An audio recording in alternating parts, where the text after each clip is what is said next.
Hi, we're representing FRC Team 1540, the Flaming Chickens, from Cat and Gable School in Portland, Oregon. I'm Jacob. I'm Robin. And I'm Claire. Today we'll be talking about our 4 regions of impact within our team, at our school, in the Pacific Northwest, and around the world. Our impact starts within our team. To integrate rookies and give them the skills that they need for build season, we created the Phoenix program. Veterans are paired with small groups of newer members, and this serves 3 purposes. It allows rookies to bond with veterans, it gives them the skills that they need to build a robot, and it gives the veterans leadership skills. The Phoenix program is one of the things that empowers our members to take the lead during build season. All of our robots are entirely student designed, built, and programmed, giving all of our students a truly hands-on first experience. A large part of our impact within our school targets the next generation of STEM students. Our members coach 3 to 5 FLL teams each year, giving the kids role models to look up to. We've coached more than 45 FLL teams in our history, and it's gone so well that almost 75% of recent FLL grads, including Robin, have gone on to become Flaming Chickens. I've coached a team for the past 2 years, and it's been a great chance for me to gain leadership skills. This year, my team became the first FLL team in school history to qualify for the World Festival, and I could not be prouder of my 5 8th graders. In addition to coaching our middle school's FLL teams, we promote STEM in a variety of ways to all the grades in our K-12 school.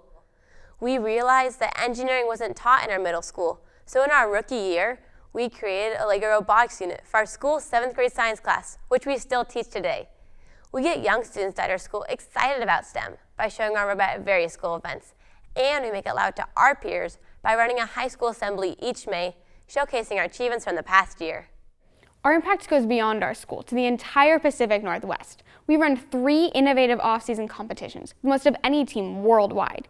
Each of them gives students opportunities to try new things in a low-pressure environment. In 2007, we noticed that it's hard for new members to contribute during their first build season. Because we feel that the best way to learn how to build a robot is to build a robot, we created BunnyBots. BunnyBots uses a new, original game that our mentors and alumni come up with each summer, so it provides a 12-week build season that allows students to gain experience before kickoff. As a new member this year, BunnyBots prepared me for the build season by teaching me valuable skills, and because it's a part of our Phoenix program, I became a more integrated member of the team. 2 years ago, we noticed that most teams stick with the same people on Drive Team from year to year. To give more students a chance to drive, we created a Rookie Rumble, an off-season competition where students fill roles on Drive Team or Pit Crew that they've never tried before. I emceed Rookie Rumble this year, and it was really neat to see that every time I introduced the same teams, they had different people behind the glass, and they were all super excited to be there. In 2010, we noticed that most FRC drive teams were male-dominated, so we created Girls' Generation, an off-season competition where girls fill all drive team and pit crew roles. In its 5th year, Girls' Generation continues to encourage girls to step up and take risks. For example, our drive coach and co-pilot this year both drove a robot for the first time at Girls' Generation. Girls' Generation was so loved by our Portland First community that in 2012, Team 2046 expanded it to Washington. Another thing we notice is that there are not enough competitions to support the large number of FLL teams in Oregon. So, we've committed to hosting 2 FLL qualifying tournaments each year at our school. We've hosted 18 tournaments over the years, reaching almost 2,000 kids. And in addition to staffing and organizing the events, we give tours of our lab and talk about our program to excite FLL kids about their next steps in FIRST. We noticed that a lot of kids wanted to do LEGO activities during the FLL off-season, so we run 3 weeks of LEGO summer camps for kids from all around the Portland area.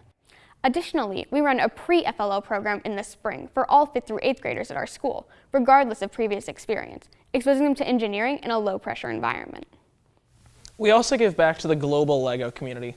We found that while many adults aspire to mentor kids in STEM, many of them are unfamiliar with the minutiae of LEGO Robotics. To address this problem, we've created the #1 online programming tutorials for each of the 3 generations of LEGO robots. Our tutorial site, stemcentric.com, has a global reach and more than 1 million hits to date. This summer, when the Oregon Pre-Engineering and Applied Science Initiative lost funding, we incorporated its database of resources for STEM teachers. We've helped more than 65,000 teachers and students since August. For the past 3 years, we've organized a FIRST presence at Portland's Mini Maker Faire, and we also make it loud in the media. For example, Robin and Jacob were featured talking about FIRST on Portland's News Channel 8 at our last competition. We love using our FIRST skills to give back to the community. In the past, we've repaired a robotic fire hydrant for a local fire department and built a robotic elephant feeder for the Oregon Zoo. Last year, we tackled a bigger problem. Bodies of water worldwide are threatened by fertilizer runoff and the ecosystem destruction that it brings, and lakes in Central Oregon are no different. Last year, we thought globally and acted locally by building Scum BOTS, an aquatic Roomba designed to remove invasive aquatic vegetation from lakes in Central Oregon. We won a $10,000 grant from the Lummelson MIT Invent Teams initiative to build Scum BOTS. After we presented at MIT's Eureka Fest in June, which was so much fun, by the way, we handed it off to Team 753 to help them give back to their community and to continue the project, since they're much closer to the lake Scum BOTS was built for. We are also addressing clean water on a global level. This year, our community service is focused on prototyping a water transportation and purification device for Gojo, a small town in Ethiopia whose residents currently carry water more than 3.5 miles each day. Our solution eliminates the need to carry the water, and it keeps the cost down by utilizing local materials. We've gotten a lot out of using our first skills to give back to the community, and we noticed that a lot of teams want to do the same, but aren't sure how to get started. This fall, to help other teams give back, we created LEAP, a new event that stands for Linking Engineering and Philanthropy. LEAP uses a challenge from a different nonprofit each year to provide a structured environment for teams to use their engineering skills to give back to the community. This year, teams spent the weekend responding to a challenge from the Oregon Museum of Science and Industry, then presented their project to a team of judges, and the top 3 teams took home prize money from Autodesk. Henry Ford once said, "To do more for the world than the world has done for you, that is success." Over the past 11 years, our teammates, our school, our neighbors, and our global connections have made for an incredible first journey for our team, and we're grateful for all that the community has done for us. Since our inception, Team 1540 has made it our goal to do more for the world than the world does for us, because to us, that is success.